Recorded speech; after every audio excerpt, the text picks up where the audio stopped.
Alright guys, check it out now. Alright, so I'm replacing this water pump. I just replaced this water pump.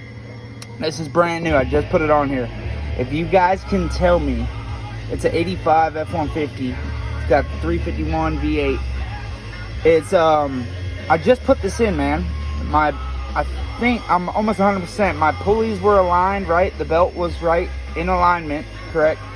And it wore the bearing out immediately, man. I mean, I had it loose at first. Do you guys think that could be the problem or what? Please let me know and give me a like, subscribe.